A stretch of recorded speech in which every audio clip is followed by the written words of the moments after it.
Dulu Melayu, Cina, India boleh datang sama-sama, makan bekal sama-sama. Dia punya mak masak apa? Oh, ini tak boleh makan, ni tak boleh makan. Kenapa? Ada bab satu. Babi lah kalau tak faham. Cakap bab satu. Bab satu ni.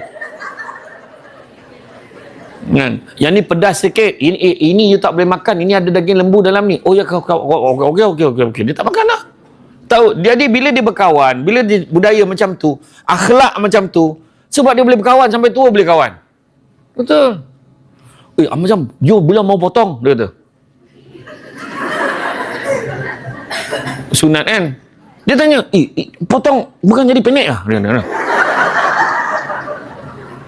Yang Melayu, tak, lagi potong lagi panjang mah. Dia belajar tau. Kita nampak macam gelak, tapi tengok.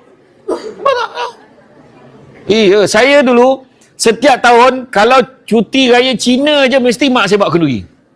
Sebab cuti raya Cina kan panjang sikit. Bawa kenduri, family boleh kumpul. Biasa cuti raya Cina memang dekat-dekat nak puasa dululah.